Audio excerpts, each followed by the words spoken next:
Hello students, welcome back to biology tutorial. I am doctor Ankit Jain और आज के video में हम पढ़ने वाले हैं डाइजेस्टिव सिस्टम ऑफ अर्थवर्म, या हिंदी में हम इसे कहते हैं केंचुए का पाचन तंत्र। तो अर्थवर्म की अगर हम फूड हैबिट की बात करें तो ये डेट्राइटिवोरस होते हैं, मतलब ये सॉइल में प्रेजेंट डेट्राइटस को कंज्यूम करते हैं, जिसमें सड़ी गली पत्तियां, टहनियाँ, घास फूस, डेड इंसेक्ट, ये सभी चीज़ें प्रेजेंट होती है। इसीलिए हम अर्थवर्म को ओमनीवोरस भी कहते हैं। इनका digestive system complete digestive system होता है, जिसका मतलब है इनकी एलिमेंट्री कैनाल कंप्लीट होती है, जिसमें माउथ और एनस दोनों प्रेजेंट होते हैं। तो बच्चों, ये अर्थवर्म की एलिमेंट्री कैनाल का डायग्राम है। अर्थवर्म की एलिमेंट्री कैनाल इसकी पूरी बॉडी में फैली हुई होती है। अर्थवर्म की बॉडी में 100 से 120 सेगमेंट्स होते हैं और इसकी एलिमेंट्री कैनाल भी फर्स्ट सेगमेंट से लेकर के लास्ट सेगमेंट तक फैली हुई होती है। अर्थवर्म की एलिमेंट्री कैनाल में जो पार्ट्स हैं, पहले हम लिस्ट की फॉर्म में उनको देखेंगे, उसके बाद में डायग्राम के थ्रू हम उनकी पोजीशन को समझेंगे। सबसे पहला पार्ट आता है माउथ। माउथ के बाद में बकल कैविटी, फिर फेरिंग्स, उसके बाद ईसोफेगस, ईसोफेगस के बाद में गिजार्ड, फिर स्टमक, स्टमक के बाद में इंटेस्टाइन। इंटेस्टाइन को हम 3 पार्ट्स में डिवाइड करते हैं, प्री टिफ्लोसोलर पार्ट, टिफ्लोसोलर पार्ट और पोस्ट टिफ्लोसोलर पार्ट, और उसके बाद में लास्ट पार्ट आता है एनस। अब डायग्राम में अगर हम देखें तो सबसे पहले जो ओपनिंग हमको नजर आ रही है वो है माउथ। माउथ इसके फर्स्ट सेगमेंट में प्रेजेंट होता है। माउथ कंटिन्यू करता है बकल कैविटी में। बकल कैविटी जो है वो फर्स्ट से लेकर के थर्ड सेगमेंट तक फैली हुई है, जिसके बाद में आती है फेरिंग्स। फेरिंग्स फोर्थ सेगमेंट में प्रेजेंट होती है। फेरिंग्स के बाद में ईसोफेगस है। ईसोफेगस एक ट्यूब लाइक स्ट्रक्चर है जो 5th सेगमेंट से लेकर के 7th सेगमेंट तक आती है, जिसके बाद में गिजार्ड। गिजार्ड 8th और 9th सेगमेंट में प्रेजेंट है। गिजार्ड कंटिन्यू करती है स्टमक में। स्टमक प्रेजेंट होता है 9th सेगमेंट से लेकर के 14th सेगमेंट तक। 14th सेगमेंट के बाद में, यानी कि 15th सेगमेंट से लेकर के लास्ट सेगमेंट तक का जो पार्ट है उसको हम कहते हैं इंटेस्टाइन। इंटेस्टाइन को हमने 3 पार्ट में डिवाइड किया है, जिनमें से पहला पार्ट होता है प्री टिफ्लोसोलर पार्ट ऑफ इंटेस्टाइन। ये प्री टिफ्लोसोलर पार्ट प्रेजेंट होता है 15th सेगमेंट से लेकर के 26th सेगमेंट तक। 26th सेगमेंट में हम देख सकते हैं 26th सेगमेंट से प्री टिफ्लोसोलर पार्ट से दोनों साइड में प्रोजेक्शंस निकलते हैं, जिनको हम कहते हैं इंटेस्टाइनल सीका या इंटेस्टाइनल सीकम। ये 26th सेगमेंट से निकल करके ऊपर की तरफ 23rd या 22nd सेगमेंट तक प्रेजेंट होते हैं। इसके बाद में 26th सेगमेंट से लेकर के आगे के सभी सेगमेंट में पेयर में लिम्फ ग्लैंड्स भी प्रेजेंट होती है। ये फर्स्ट पार्ट हुआ प्री टिफ्लोसोलर पार्ट। इसके बाद में 27th सेगमेंट से स्टार्ट होता है टिफ्लोसोलर पार्ट।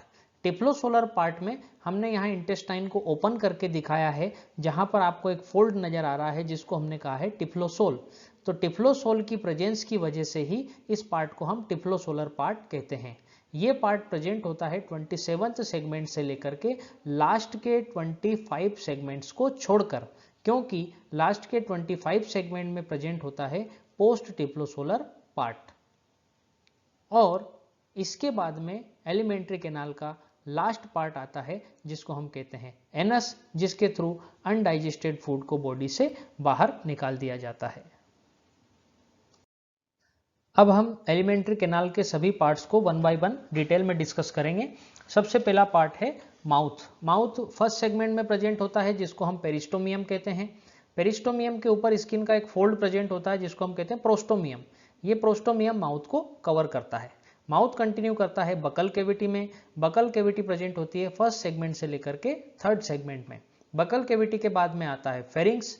फेरिंग्स 4th सेगमेंट में प्रेजेंट है और फेरिंग्स की डोर्सल सरफेस पे प्रेजेंट होती है फेरिंजियल ग्लैंड या सलाइवरी ग्लैंड, जो कि सलाइवा को सिक्रीट करती है। अर्थवर्म की फेरिंग्स के अंदर जो फेरिंजियल ग्लैंड है उसमें कुछ स्पेशल सेल्स होती हैं, जिनको हम कहते हैं क्रोमोफिल सेल्स। ये chromophil cells pepsin enzyme secrete करती है।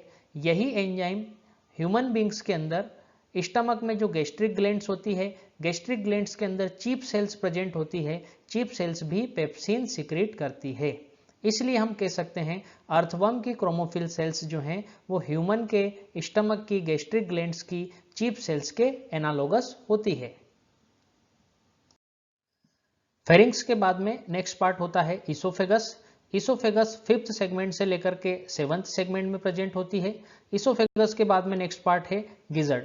गिजर्ड जो है ये 8th और 9th सेगमेंट में प्रेजेंट होती है। गिजर्ड एक मस्कुलर ऑर्गन है जिसके अंदर क्यूटिकुलर लाइनिंग प्रेजेंट होती है।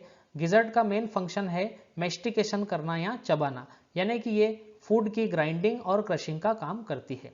गिजर्ड के बाद में आता है स्टमक। स्टमक प्रेजेंट होता है 9th सेगमेंट से लेकर के 14th सेगमेंट तक। स्टमक के अंदर कैल्सीफेरस ग्लैंड्स प्रेजेंट होती है जो ह्यूमस में प्रेजेंट ह्यूमिक एसिड को न्यूट्रलाइज करने का काम करती है, क्योंकि अर्थवर्म का फूड जो है वो ह्यूमस रिच सॉइल होती है जिसके अंदर ह्यूमिक एसिड प्रेजेंट होता है। स्टमक के बाद में नेक्स्ट पार्ट है इंटेस्टाइन। अर्थवर्म की इंटेस्टाइन 15th सेगमेंट से लेकर के लास्ट सेगमेंट तक प्रेजेंट होती है और अर्थवर्म के अंदर डाइजेशन और एब्जॉर्प्शन का फंक्शन मेनली इंटेस्टाइन के अंदर ही होता है। इंटेस्टाइन की जो लाइनिंग है वो कई तरह के डाइजेस्टिव एंजाइम सीक्रेट करती है, जैसे सेल्यूलेज, लाइपेज, काइटिनेज एक्सेट्रा। और हमें पता है अर्थवर्म की इंटेस्टाइन को हमने 3 पार्ट में डिवाइड किया है। तो इंटेस्टाइन का फर्स्ट पार्ट होता है प्रीटिफ्लोसोलर पार्ट, जो कि 15th सेगमेंट से लेकर के 26th सेगमेंट तक होता है। डायग्राम में हमने देखा था 26th सेगमेंट से निकलते हैं इंटेस्टाइनल सीका, जो ऊपर की तरफ 23rd या 22nd सेगमेंट तक जाते हैं। ये intestinal caeca amylase enzyme secret करते हैं। इससे पिछली स्लाइड में हमने देखा था इंटेस्टाइनल लाइनिंग है वो भी कुछ एंजाइम सीक्रेट करती है, जैसे cellulase, lipase, chitinase etcetera. Intestine का सेकंड पार्ट होता है टिफ्लोसोलर पार्ट। टिफ्लोसोलर पार्ट प्रेजेंट होता है 27th सेगमेंट से लेकर के लास्ट के 25 सेगमेंट्स को छोड़कर। टिफ्लोसोलर पार्ट के अंदर इंटेस्टाइन में एक मिड डोर्सल फोल्ड प्रेजेंट होता है जिसको कहते हैं टिफ्लोसोल। टिफ्लोसोल का काम है एब्जॉर्प्शन के लिए सरफेस एरिया को बढ़ाना। ये टिफ्लोसोल नाम की जो स्ट्रक्चर है ये 27th सेगमेंट से स्टार्ट होती है और लास्ट के 25 सेगमेंट्स को छोड़कर प्रेजेंट होती है। तो जहां तक टिफ्लोसोल प्रेजेंट होता है उसी पार्ट को हम इंटेस्टाइन के अंदर कहते हैं टिफ्लोसोलर पार्ट। इंटेस्टाइन का तीसरा पार्ट होता है पोस्ट टिफ्लोसोलर पार्ट, जो कि लास्ट के 25 सेगमेंट्स में प्रेजेंट होता है।